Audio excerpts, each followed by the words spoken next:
வருது இந்த யோகாவை வச்சு அப்படிங்கிறத இந்த தீம் சொல்லுங்க பார்க்கலாம். Yoga for healthy living.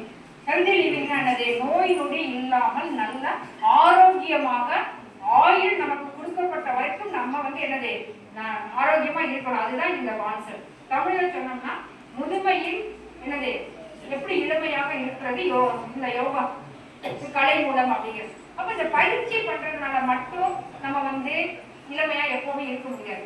நம்ம மைண்டு நம்ம மனசு எண்ணங்கள் எல்லாமே நல்லா இருக்கணும். நல்லதை மட்டும் நினைக்கணும், நல்லதை மட்டும் செய்யணும், நல்லதை மட்டும் யோசிக்கணும், நல்லது மட்டும்தான் இருக்கணும், பாசிட்டிவ் மட்டும்தான் இருக்கணும். அங்க இன்டு கூட கூட என்ன ஆகும்னா நம்மளுடைய ஹெல்த் அஃபெக்ட் ஆகும், நம்மளுடைய மைண்ட் டிஸ்டர்ப் ஆகும். இப்ப நீங்க ஒரு விஷயத்தை செய்யணும் அப்படின்னா அதுல உன்னிப்பான ஒரு கவனம் இருக்கு. என்ன பண்றோம், நம்ம என்ன சாப்பிட்டா கூட என்ன சொல்றாங்க வீட்டுல என்ன சொல்றாங்க, தலையில் அமர்ந்து சாப்பிடணும், சமணம் போட்டு சாப்பிடணும், கையெல்லாம் வாஷ் பண்ணிக்கணும், அந்த சாப்பாட்டுல கவனம் இருக்கணும். நம்ம இப்ப யாருமே சாப்பாட்டை பார்த்தே சாப்பிடறதே கிடையாது. தட்டுல சாப்பாடு இருக்கும், ஆனா எதை பார்த்து சாப்பிட்டுட்டு இருக்கோம் இருக்கு. நீங்களும் தான் இங்க வச்சுப்பீங்க. எல்லாருமே என்ன பண்றோம், கையில ஒரே கைபேசியா என்ன ஒண்ணு பேசியா அந்த கையில வச்சு நிறைய பேர் நான் பாக்குறேன். அது இப்ப ட்ரெண்டான ஆயிடுச்சு. அதை டிவி பார்த்து சாப்பிடுறது. முன்னாடி எல்லாம் அப்படி கிடையாது.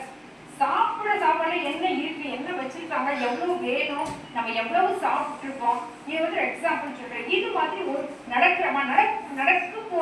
நடக்கும்போது கூட நம்ம கவனமா இருக்கணும். அது வாக்கிங் மெடிடேஷன் அப்படின்னு எப்படி நடந்துட்டு தியானம் எப்படி பண்றது. நம்ம என்ன பண்றோம், முன்னாடி எல்லாம் வாக்கிங்னா எல்லா மொபைல்லாம் வச்சுட்டு போவோம். மொபைல் கிடையாது. ஈவன் வாட்ச் கூட எடுத்துக்கலாம், டைம் பார்த்து டிஸ்டர்ப் ஆகும். இப்போ வாக்கிங் போனோம்னே எடுத்து ஹெட்செட் மாட்டிக்கிறோம், கையில மொபைல் வச்சுக்கிறோம். அந்த வாக்கிங்ல கூட என்னது ஒரு பேஷன்ஸ் கிடையாது, ஒரு இயல்பான நடை கிடையாது. நம்மளுடைய எண்ணங்கள் என்ன, நம்ம வாக்கிங் எப்பவுமே நம்ம மைண்ட் வாக்கிங் போறோமா, தேவையில்லாத எண்ணங்கள் இருக்கக்கூடாது. நம்ம எதை நோக்கி போறோமோ அதை நோக்கி நம்மளுடைய எண்ணங்களும் டிராவல் பண்ணணும். இப்படி அப்படி கிடையாது. நம்ம நடக்கிறப்ப கூட வேகமா தான் போறோம், நடக்கிறப்ப காதுல போன் மாட்டிட்டு ஸோ நம்ம தூங்குறப்ப ஒரு விஷயமும் நம்ம செய்யறப்ப அதுல ஆழ்ந்த கவனம் இருக்கணும். தூங்குறோம் எத்தனை மணிக்கு தூங்கணும்?